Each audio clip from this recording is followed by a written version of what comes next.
Olá, você que está me assistindo, muito obrigado pela sua presença. Eu sou o professor Jorge Zuben e fui agraciado e ser convidado a participar desse maravilhoso congresso online da Sociedade Brasileira de Regeneração Tecidual. O tema que me foi proposto são bloqueios Olá, você que me assistiu.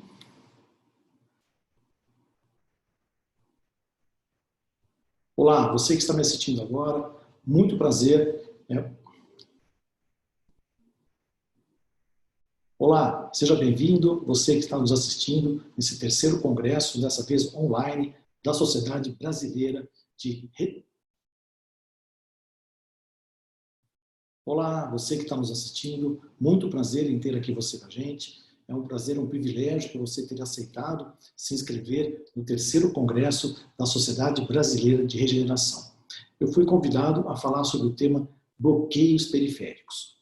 Eu sou o professor Jorge Zuben, tenho uma experiência com mais de 30 anos na odontologia e gostaria de compartilhar esse conhecimento com meus amigos médicos, meus amigos fisioterapeutas, dentistas que estão aí hoje nos assistindo. A proposta é desenvolver um raciocínio lógico, coerente, científico do papel dos bloqueios periféricos na região orofacial. Por conta disso, como dentista, especialista e mestre na área de TTM e dor orofacial, gostaria de compartilhar essa nossa expertise com vocês. Então, vamos agora compartilhar a nossa aula.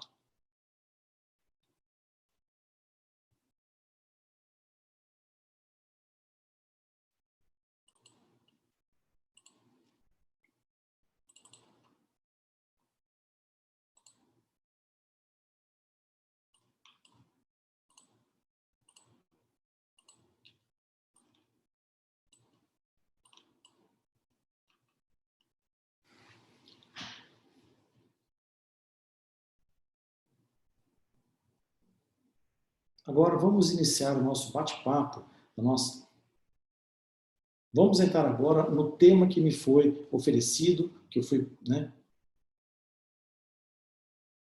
Vamos entrar agora, nesse momento,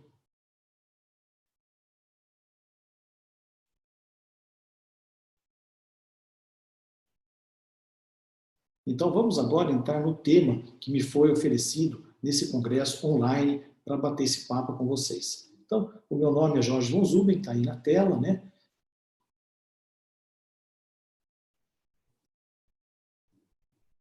Então, vamos lá. Vamos iniciar a nossa... Vamos iniciar agora a nossa palestra sobre bloqueios periféricos. Mais uma vez, meu nome é Jorge von Zuben, estou aqui para compartilhar esse conhecimento, espero agregar valor para essa... Então, vamos iniciar agora a nossa palestra, bloqueios periféricos, e a importância disso nas realizações dos diagnósticos diferenciais e terapêuticos na dor orofacial.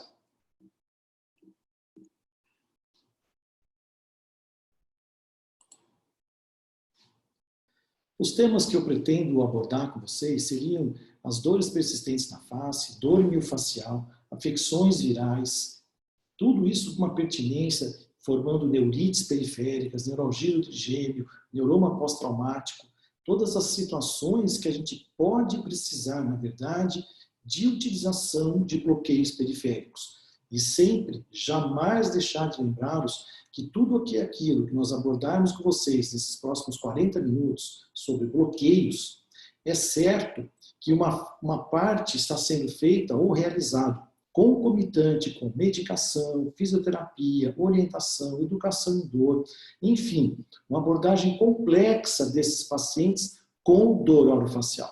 E a gente foi lá e só pensou, na verdade, os bloqueios periféricos, para que a gente possa discutir e ter uma evolução mais assertiva um processo periférico com muita aplicabilidade clínica. Então, vamos pensar dessa terapêutica complexa apenas hoje os bloqueios periféricos.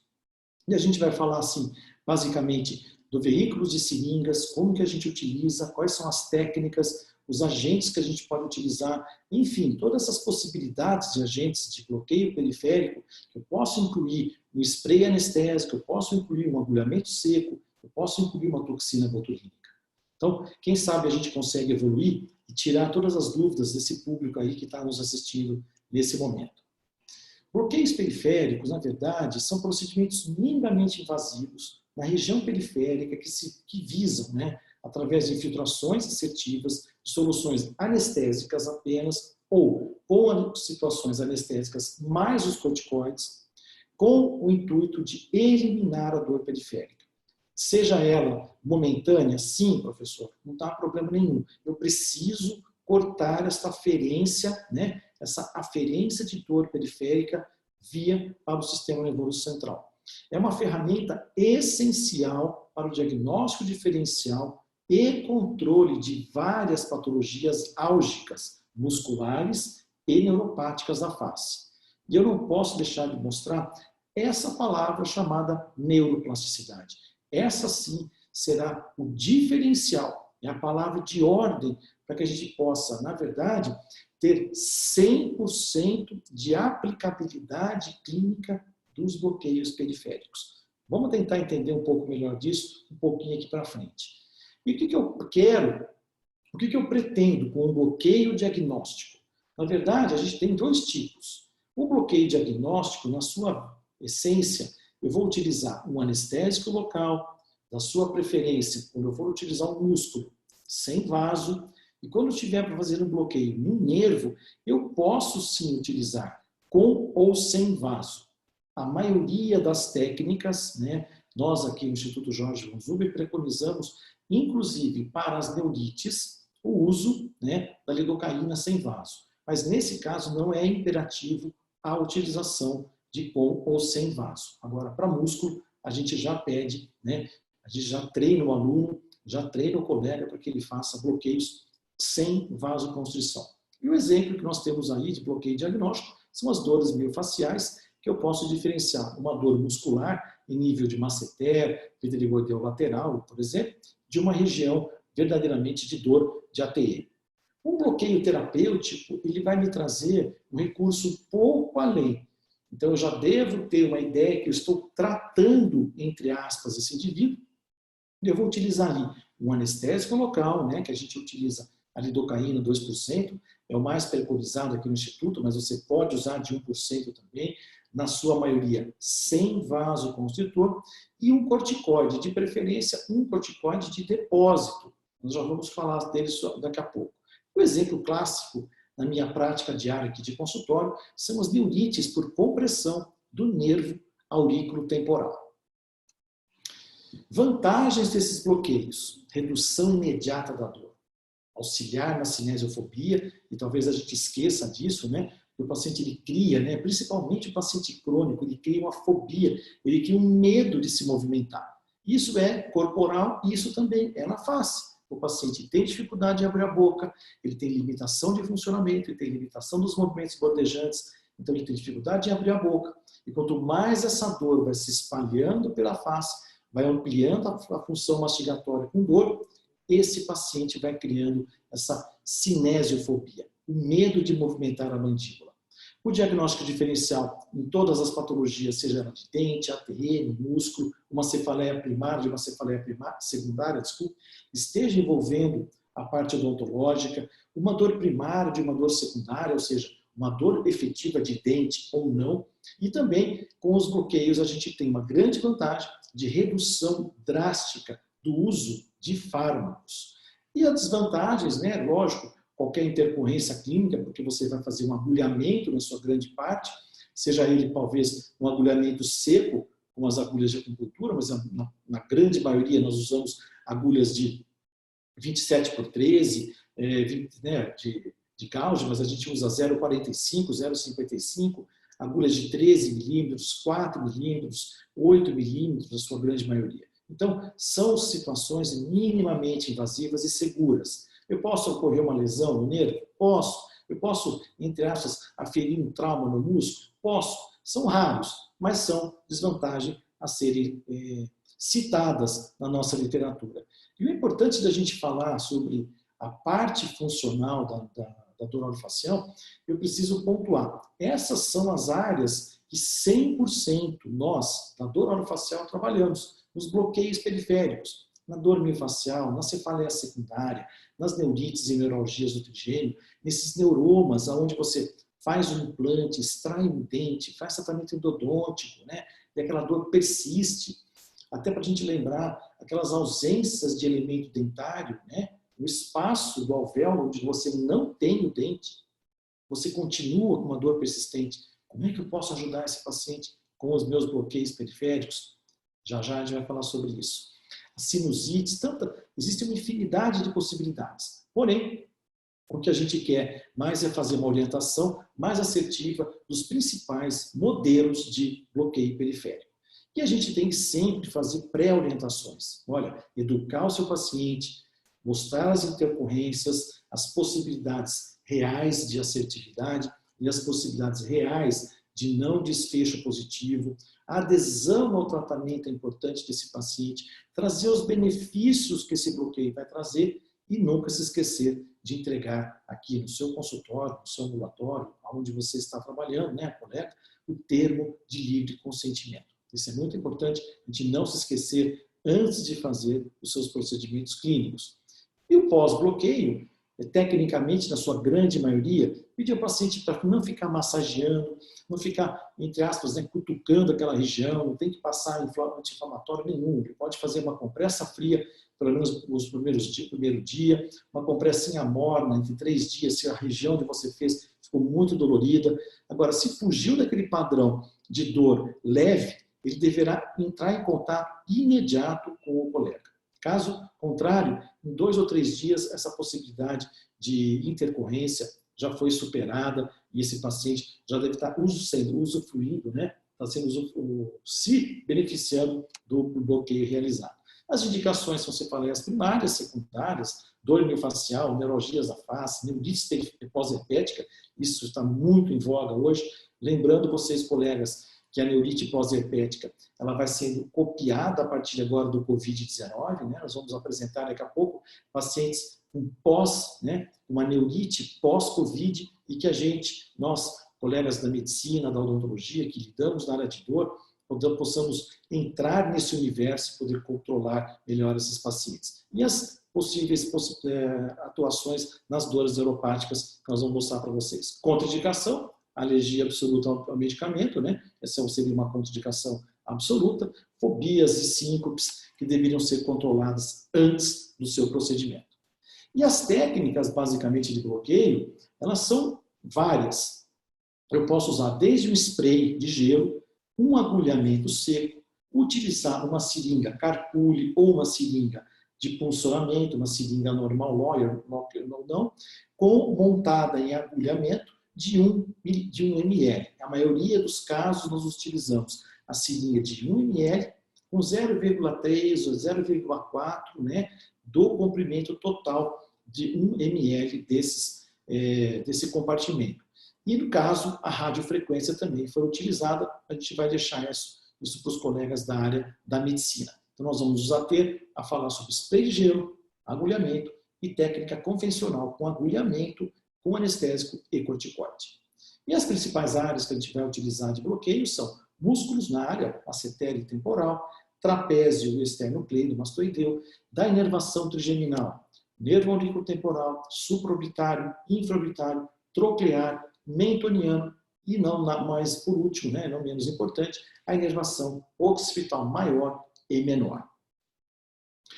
Voltando naquilo que eu havia comentado com você agora há pouco, sobre a neuroplasticidade, e por que eu gosto de voltar nesse assunto? Porque a neuroplasticidade, na verdade, ela traz as possibilidades de novos circuitos. Esses novos caminhos neurais, necessariamente, eles fazem parte de um aprendizado, né? Nossa expansão neural, né? Se você expandir neuroplasticamente falando, para o bem, né? Aumentar a tua estrutura de conhecimento, por exemplo, é por conta da neuroplasticidade, mas essa neuroplasticidade também nos traz algumas situações clínicas não muito boas, que é um dos exemplos principal do quê? Da dor persistente. E olha o que a gente tem nesse diapositivo aqui nessa mídia, eu tenho aqui possibilidade do paciente estar apresentando um input periférico na periferia, contínuo, crônico, igual ou maior. Né? Isso é importante a gente anotar, um input periférico igual ou maior do que 3 meses. E a partir desse momento, eu crio neuroplasticidade já no corno dorsal da medula, ou seja, na primeira sinapse, que é dentro do sistema nervoso central desse paciente, eu já vou apresentar uma alteração de comportamento daquele núcleo de recepção da informação da periferia. Ou seja, a partir do momento que eu tenho instalado nesses neurônios de segunda ordem a neuroplasticidade, aí sim, esse paciente vai modular, ele vai trazer as influências superiores, ele vai chegar no seu consultório irritado, mal-humorado, com alteração do sono, com mudança de comportamento, ele pode estar mais ansioso, ele pode estar mais depressivo.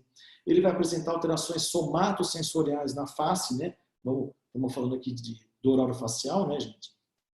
Ele vai apresentar o que é uma alodinia, né, que é uma sensibilidade a um estímulo não nocivo.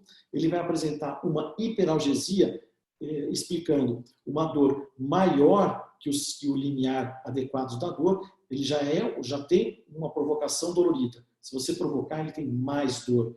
Então, eles têm campos receptivos de espalhamento maior. Esse paciente chega no seu consultório mostrando que a dor tem vida própria, ela já não tem mais remissão, e ele apresenta mudanças neurais importantes. Então, a gente tem que tomar muito cuidado com esse modelo bidirecional da dor, principalmente a dor persistente. E essa dor persistente é ela que eu vou mostrar um pouco aqui desse diapositivo, trazendo aqui já do Dr. Jeffrey Paul-Oxon, de 2020, recém-publicado, uma atualização do livro dele, que já mostra que a fonte de dor, muito parecido, né? Inclusive aquela diapositiva posterior foi retirado do livro dele. Eu tenho aqui uma fonte primária de dor em nível cervical, que é dentro do sistema nervoso central, mas através da modulação, ele traz a resposta, né, por uma convergência neural, que eu vejo aqui, ó, né, esse input da C3, que feliz ou infelizmente, a maioria dos inputs da região orofacial, ela se faz em nível caudal do núcleo trigêmeo. 70%, 80% da informação da região orofacial, ela vem aqui, ó, nesse núcleo caudal do nervo trigêmeo, aonde também a cervical alta, C1, C2 e C3, também faz a sua convergência. Ou seja, quanto mais tempo eu levo para o meu paciente não melhorar essa neuroplasticidade, o que vai acontecer com ele? Ele vai apresentar sítios diferentes de dor. Então, quando esse paciente está diante da neuroplasticidade, ou seja, da dor persistente, onde a periferia já tem um papel importante, mas a ação central já se faz necessário ser controlada, esse paciente é um paciente indicativo de bloqueio. E olha clinicamente como a gente vê isso. O paciente chega aqui no meu consultório, gente, e fala assim, olha, doutor Jorge, tem uma dor aqui na ATM. E eu vou lá e palpo a ATM desse paciente. Ele não tem aumento da dor. Não sente nada. Eu palpo a temporal anterior que ele fala que dói, ele não sente dor. Agora, na minha inspeção periférica, no meu exame clínico, quando eu faço a palpação e acho essa fonte primária da dor, aí sim, quando eu acho esse ponto gatilho, eu amplio a dor, né? Eu amplio a dor aqui na região cervicogênica e também amplio a dor na região cefálica. Isso eu estou falando de dores de dente, dores feito canal. Você imagina, então, gente, a loucura que é isso. E a gente tem que estar orientado que se eu for menos assertivo, não conhecer neuroplasticidade, não entender de palpação adequada nos músculos cervicais e orofaciais, eu vou comer bola. Então eu vou lá e faço um bloqueio na região da ATM, eu faço um bloqueio no dente, que o paciente fala que está reclamando de dor, e a dor não se debela. Mas a partir do momento em que a gente sabe e conhece o que é neuroplasticidade, e entende da fonte primária da dor, a hora que eu vou nesse bloqueio, e aí esses passos seguintes vão me mostrar, eu faço esse bloqueio assertivo na periferia e consigo o quê? Eu tanto vou debelar esse desconforto cervical, mas também eu vou debelar a dor heterogênea, a dor referida, a dor na face, pode ser uma cefaleia secundária, pode ser uma dor na ATM, pode ser uma otalgia, pode ser uma dor de dente, enfim, Aonde houver essa conexão neural entre a conexão cervical alta, principalmente C1, C2 e C3, com o núcleo do trigêmeo, você tem todas as possibilidades de dor em nível trigeminal como fonte primária a cervical. E um dos grandes indicativos para isso tudo aqui é a gente saber fazer a avaliação do paciente, que a gente vai escutar agora, como que a gente avalia, né, uma coisa bem simples, para a gente entender um pouco o paciente.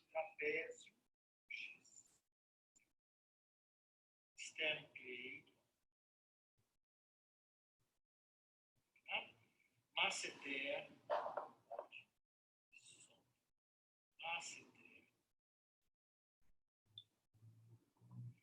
um que vocês esquecem que é o masseter.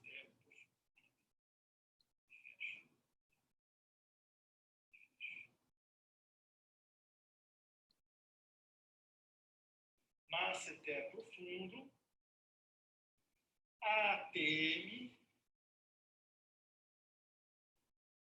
certo? E temporais anteriores.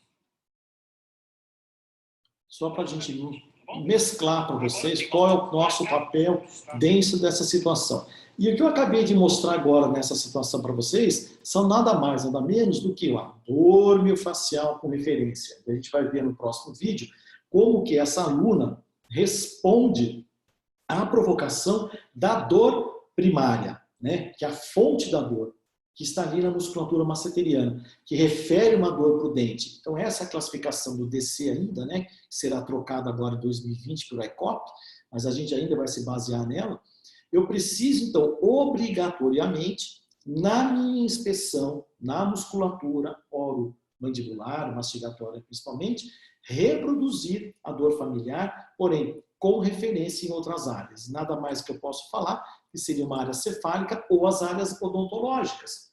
E veja essa mídia que mostra para a gente que a musculatura masseteriana e dos músculos temporais anterior, médio e posterior são capazes de reproduzir 100% de dores em nível odontológico. Então, nós da dor orofacial temos um papel muito, mas muito importante nessa dinâmica de dor persistente na face. E lógico, com você, curva de aprendizado, assertividade, né, lida clínica com isso, você pode ajudar demais os pacientes com cefaleias secundárias, com dores recorrentes, otalgia, dores na ATM, dores que reproduzem supraocular, dores como que parecendo uma sinusite até em paciente, a gente vê muito isso. É você fazendo bloqueio em pacientes, toda essa sintomatologia em nível sensorial do músculo, do nervo trigêmeo, você tem uma melhora muito grande desses pacientes, né? Então a preocupação nossa é como que a gente pode fazer clinicamente. E aqui, uma pequena explicação rápida no vídeo. Primeira técnica, fecha os olhos, fecha os olhos.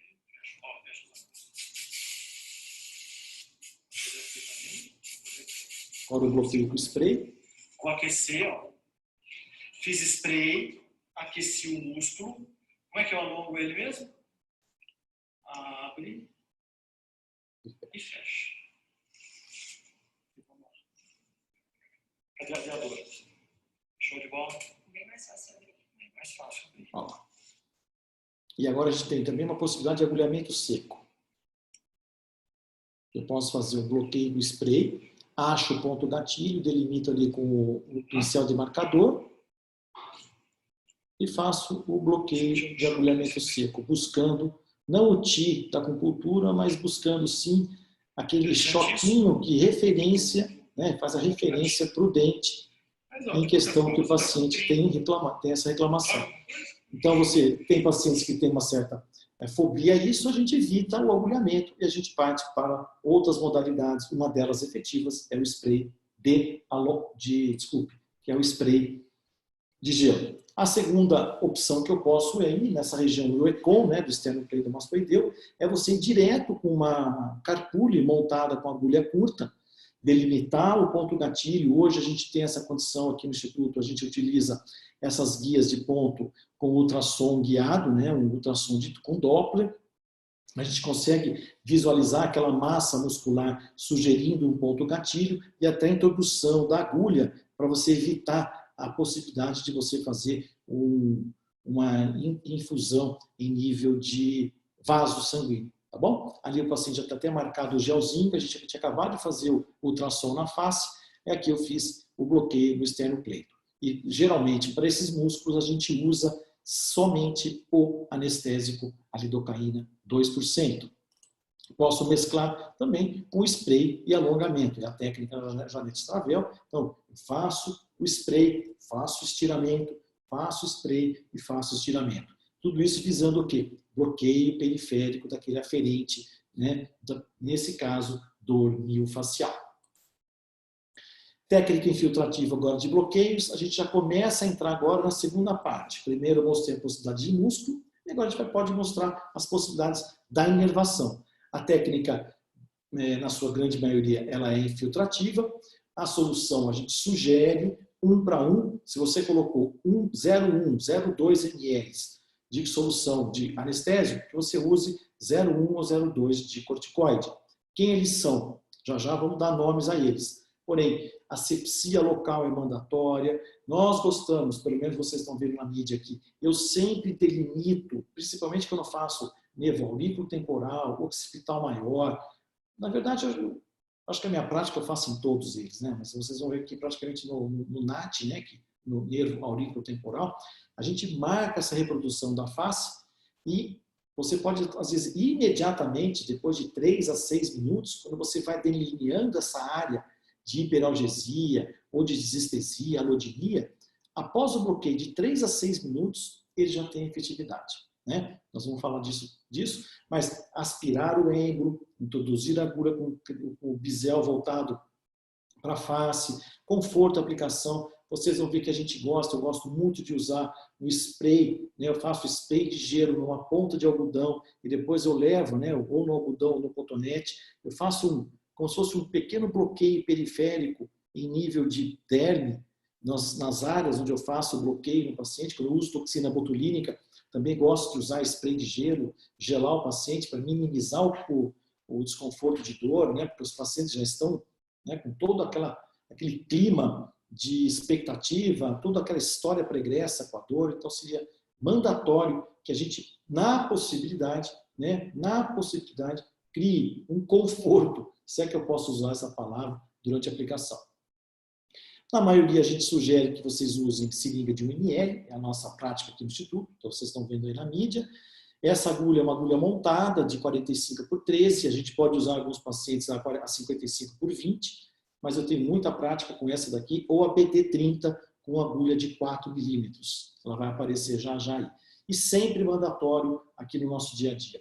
Lidocaína sem vaso a 2%, e quando eu tenho, na maioria das vezes, a gente utiliza o Depomedrol e o Decadron. Vantagens e desvantagens, a gente pode depois abrir uma discussão durante o congresso, mas a minha experiência é grande, tanto com o Decadron, tanto com o Depomedrol. Lembrando que ambos são de depósito, mas a preferência para depósito local de corticoide seria o Depomedrol, tá bom? E aí segue a situação toda que nós já vimos.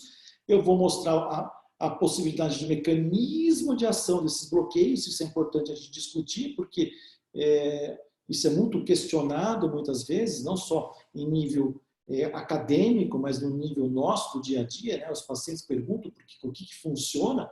Eu estou lidando com um anestésico, né? Eu estou lidando com uma substância desconhecida, eu estou lidando com um anestésico local. E eu preciso que ele, nesse mecanismo, ele seja eficiente. No bloqueio das fibras A, delta e C, que são elas que carregam, né, na verdade, a dor orofacial. Eu vou bloquear essa via de aferência da dor. Eu vou promover diminuição da excitação do sistema nervoso central e isso eu controlo a ampliação da ativação neural. Esse é o mecanismo de ação. Eu preciso, né? Na verdade, esses bloqueios eles são assertivos porque a gente sabe da necessidade, né, do top-down e do bottom-up. Não adianta você só cuidar da periferia, você tem que cuidar da área central também. Então, esse bottom-up e top-down, isso tem que ser muito bem controlado. Nós que lidamos com dor orofacial, nós que lidamos com dor, enfim, vocês, colegas médicos, sabem muito bem disso. Então, essas técnicas, elas têm uma assertividade com o mecanismo de ação.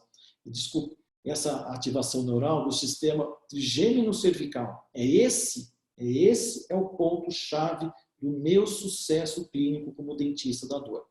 E o objetivo maior, lógico, é quebrar esse ciclo de dor. Eu aumento o limiar ao estímulo, eu aumento, né, o limiar ao estímulo. Eu amplifico as respostas, eu vou dar uma ampliação de possibilidade de capacidade adaptativa e de controle. Isso seja até de controle comportamental. Esses bloqueios, eles são assertivos, e aquele paciente crônico, ele já tem aquela tríade no sistema nervoso central. Ele tem aquela tríade de dor, ansiedade e depressão. Isso eu falo muito quando eu uso a toxina botulínica no sentido nociceptivo da toxina botulínica, né, para sistema antidor.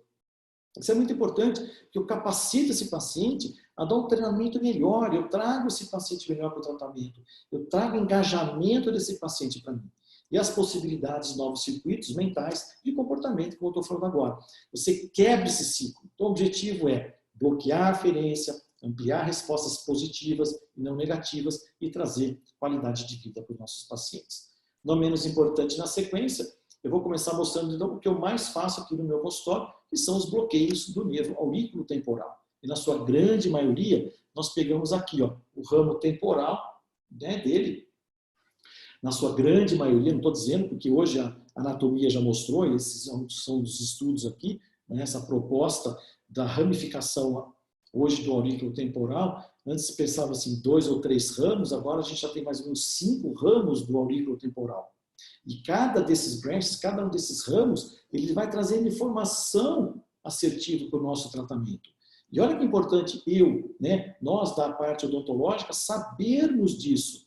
Sabermos que a possibilidade de que uma única ativação periférica, desativação periférica, que seja um bloqueio do aurículo temporal, eu tenho a possibilidade de remover 90% de chance de dor nesse paciente. Por quê? Porque 92% da nervação sensitiva da articulação temporomandibular, ela advém do nervo aurículo temporal. E olha que interessante, que além disso, o braço 3, o braço 4 dele, ele desce para a região mandibular. O que acontece? Porque a gente sabe disso, porque o aurículo temporal, ele é um dos ramos do nervo V3, o nervo mandibular. Então, não se assuste quando nós fazemos o bloqueio do nervo aurículo temporal, eu removo uma dor de dente persistente. Eu consigo remover uma dor na ATM persistente. Eu consigo remover uma otalgia persistente. E, pasme, muitas dores de cabeça, principalmente na região temporal, onde o arco dele, o ramo temporal superficial, nasce aqui na região do lóbulo, antes de ele entrar para a ATM e orelha, ele sobe para essa região, causando uma neuralgia, muitas vezes, do nervo aurículo temporal, que são dores lancinantes, que são muito bem controladas, né, com a medicação e 100% assertivas, responsivas 100% aos bloqueios. E a gente tem essas possibilidades. Aqui eu trago uma das nossas pacientes aqui do consultório, do Instituto Jorge von Zuber. Eu já delineei na face, né, eu consigo marcar, delinear todo esse mapeamento, né, de alteração somatosensorial do paciente, onde eu marco aqui a hiperalgesia, eu marco aqui a desestesia, eu marco aqui a alodinia. No caso aqui da Larissa, a gente vai ter hiperalgesia, né? Toda essa área aqui, com espalhamento neural da dor, e também alteração ao toque, que é a desestesia, e uma alteração importante também em nível de reprodução de dor ao gelo ou não. Isso é muito importante. Nesse momento, a gente lança a mão, né? Vocês até desculpem não trazer isso, mas o tempo, a gente tem que aproveitar bastante esses 40 minutos, e a gente usa, nesse caso, o QST, né? A qualificação de desestesia, alodinia, parestesia, se tiver o caso,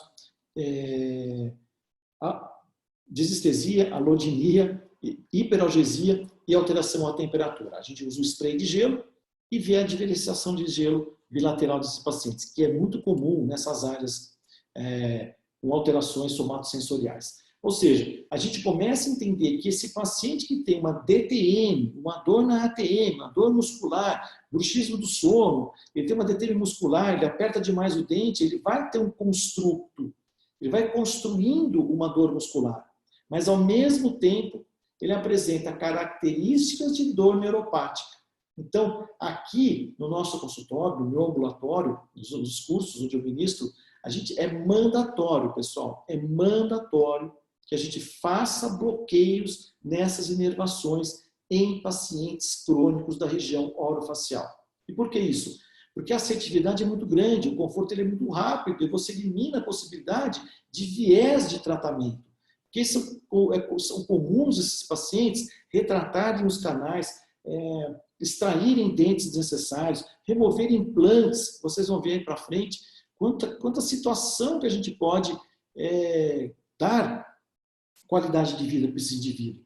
E olha que importante a gente poder trazer conforto. Então eu uso cotonete, eu espeio, gelo a ponta do meu cotonete, ponho o cotonete na região do ponto onde eu encontro a saída emergente do nervo audículo temporal, asepsia local, e aqui no caso da paciente, uso classicamente aqui no consultório, 1:1, lidocaína 2%, eu gosto de usar 0,4 ou 0,3 da seringa de 1 ml, eu coloco em média 1 ml, 1,5, desculpa, 1,5, né, de corticoide, 1,5 de anestésico. Posso variar 2:1? Pode. Aí é necessidade clínica, cada um pode trazer a sua expertise. Aqui, rapidamente, só para a gente entender um pouco o posicionamento nosso da agulha e a colocação da solução de corticoide, com tempo de êmbolo adequado, sem fazer muita pressão, com conforto no paciente, né? E depois você faz a asepsia, pode colocar aquele band-aidzinho de proteção, e o paciente, eu faço depois o massageamento local, esse paciente sai daqui muito agraciado, e aí dá um start muito grande no tratamento odontológico, referido à dor orofacial, lógico. O bloqueio do supraoclusal, a gente pode trazer para vocês, é importante quando eu falo do paciente que ele tem uma dor neuropática, uma dor pós-herpética, ele tem uma lesão pós-cirúrgica, ele fez uma rinoplastia, ou seja, e para nós da odontologia, o que é importante? Quando esse paciente, ele fez o quê? Uma cefaleia trigêmeo autonômica, que começa com dores periocular, ou então, mesmo assim, o paciente que se refere uma dor cefaleia por conta odontológica, ou por uma extração, cirurgia de face, eu posso ajudar esse paciente. Eu vou usar a seringa da mesma situação, só que eu gosto de usar a BD30 agora, eu vou fazer um bloqueio em nível de supra, né? E já jogo 1 centímetro para medial e vou pegar o troclear junto. Então, normalmente, nós fazemos o bloqueio em conjunto, tanto na alça, do supraorbital, e também jogo para medial e pego também troclear. Infraorbitário, situações, dores neuropáticas também na face, dor por desafrentação. Olha que esse estudo mostrou que 7% da população, né, a Gisele Nassi mostrou isso em 2015, 7% de pacientes que realizam tratamento de canal podem desenvolver uma dor de desafrentação, que é uma dor neuropática. É um cunho aqui é uma sopa de letrinhas dolorida que pode acometer, né, por espalhamento de campo abrangente esse nervo, né, principalmente depois de implantes, exodontias. Existem estudos que mostraram a gente chama de canales sinuosos, uma depressão aqui do osso, e mostra a possibilidade de o paciente ter uma pequena dificuldade quando o colega coloca o implante aqui e há uma dor persistente nesse paciente por situações anatômicas, onde 51% você pode fazer na instalação do seu implante, traumatizar esse canal sinuoso e o paciente ter uma dor persistente. Da mesma forma, também uso a seringa BD30, ou agulha de 4 milímetros, e faço a infusão do material, da solução aqui, uma situação também de uso, uma solução menor, 0,2 já é suficiente, tanto aqui no infraorbitário, como também supratroclear. Mais do que 0,3 nessa região, na nossa prática, não vejo necessidade de mais que isso, uma vez que esses pacientes são abordados aqui de 7 a 10 dias. Nervo mentoniano, situações que principalmente a gente vê em pacientes de idade que usam prótese removíveis, próteses totais, que fazem compressão da região mentoniana, né? E não só por isso, essas dores neuropáticas que hoje a gente entende como dor persistente, aqui está o ICOP 2020, que vai trazer as novas novidades para a gente, mas essas dores pós-extração de dente, essas dores pós-colocação de implante, essas dores pós-tratamento endodôntico, eu tenho sintomas positivos e sintomas negativos. Necessariamente eu não preciso ter dor, mas eu tenho um adormecimento, eu tenho hiperalgesia, eu tenho desestesia, eu tenho parestesia, enfim, eu tenho uma lesão neuropática. Então eu preciso fazer uma abordagem periférica. E aí a gente tem na literatura, né, que mostra a segurança para se fazer isso, mas a necessidade de entender que, olha isso aqui, ó, depois de meses, semanas após a instalação do implante, a remoção daquele dente, o tratamento endodôntico, esses pacientes podem advir dores persistentes. E a gente segue o bloqueio não só do nervo mental com lidocaína, mas a gente também pode utilizar as técnicas de corticoide terapia, tanto com o depomedrol como o decadron, com a lidocaína, e aí a gente pode trazer uma das nossas experiências também com aplicação tópica, esse é um caso bem complexo. Nós fizemos não só o bloqueio na terminação final aqui, a gente delimita dentro da área, olha, a área de hiperestesia, hiperalgesia, e faço o bloqueio direto com corticoide e anestésico aqui. E eu posso previamente utilizar também o quê? Goteiras de borracha, que o dentista trabalha com muita facilidade. Utilizo aqui na região um tópico, você pode usar lidocaína 5% em hora base, capsaicina 0,25 com lidocaína, 2 a 3 vezes por dia, até 8 semanas. E, lógico, associar aqui o corticóide, anestesia local, injetar na mucosa direto, delineando, fazendo o que eu chamo de microagulhamentos na região litoral, são 100% assertivos nessas condições de dores persistentes na face. Não menos importante, estamos finalizando nossa apresentação, eu trago aqui para vocês a necessidade de entender do nervo occipital, tanto maior como menor. Então, existe até classificação da cefaleia, né? Vocês estão me assistindo sabem disso, que uma cefaleia secundária cervicogênica, ela traz também um desconforto facial importante, e esses pacientes podem ampliar sensações de dolorimento da região orofacial que eu estou em tratamento, um temporal anterior, uma ATM, um ouvido, ou ampliar uma DTM no meu paciente, persistir uma DTM no meu paciente. E uma vez que você tem qualificação e com a compressão na região, tanto do occipital maior como menor, você consegue ampliar a resposta do seu tratamento que você está controlando o seu paciente. E nada melhor do que você ir lá e fazer um bloqueio nessa região para que você possa, além de fazer um diagnóstico diferencial, trazer conforto e 100% de assertividade nesse dolorimento crônico desses pacientes. E está aqui, essa paciente a gente mostra para vocês que, de novo, eu uso spray de gelo, faço um pré-anestésico com gelo e a técnica convencional segue o ritmo nosso aqui, de colocação da agulha, posicionamento adequado, paciente com a cabeça inclinada, faz o funcionamento. Estou usando aqui 0,3 da seringa de ml, agulha montada. Posso usar em alguns pacientes aqui o agulhamento com uma agulha de 20, posso, sem problema algum, assertividade total, massageamento na área, e depois disso tudo segue o curso natural do controle da DTM ou da dor orofacial que você está fazendo a inferência. Para finalizar, bloqueio do gânglio esfenopalatino. Uma experiência que a gente tem também de longa data, o colega da dor orofacial está habilitado para isso. É uma situação, né? É o maior centro de referência de núcleos de inervação, principalmente de aferentes simpáticos e parasimpáticos à face. E a gente sabe que o paciente com dor crônica, ele vai o quê? Ele vai abraçar esses aferentes simpáticos e parasimpáticos. E ele é fundamental em pacientes refratários, pacientes que já têm aquela situação de, principalmente de maxila, dores gengivais, dores no periodonto, dores no palato, pacientes pós-cirúrgicos de cirurgia ortognáticas, pós-cirúrgica de ATM, cirurgias de rebólio de face, cirurgias periodontais de gengiva, e continuam com dores persistentes, a gente encontra muita utilidade e pertinência no bloqueio do gânglio esfenopalatino.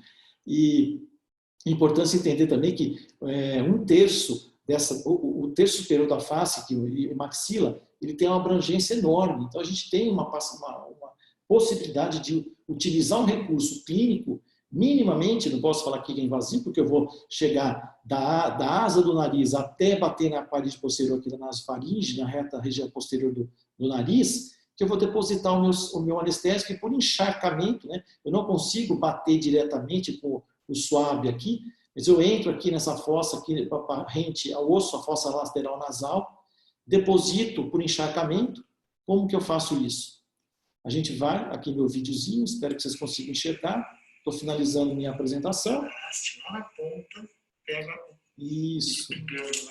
Olha lá. Ó. A gente consegue enxergar o anestésico. Estou encharcando o anestésico aqui, a lidocaína, 2%. Tá? Estou preparando esse suave para que eu consiga, nessa técnica de intrusão do suave, ele fica praticamente aqui 5 centímetros para fora, o resto é todo introduzido, e por encharcamento. Você pode usar uma gase, eu faço um spray de lidocaína com gás e deixo aqui 3 minutos nessa mucosa, o paciente fica anestesiado, de olho aberto, você vai introduzindo o suave até você encostar, você vai sentindo a parede lateral, da narina, vai percorrendo a suave lateral da borda do seio, na hora que você sente aquela região petrosa enrijecida, você encosta, recua e mantém de 5, 10 ou 15 minutos a aplicação desse cotonete, a gente chama, né? Por aplicação posterior, vocês viram aqui atrás, por encharcamento. Não preciso retirar, eu mantenho esse veículo de 5 a 15 minutos, é o suficiente por encharcamento da parede da mucosa nasal, eu consigo fazer o bloqueio, né, parcial, né, o bloqueio por espalhamento do anestésico do gânglio esfenopalatino.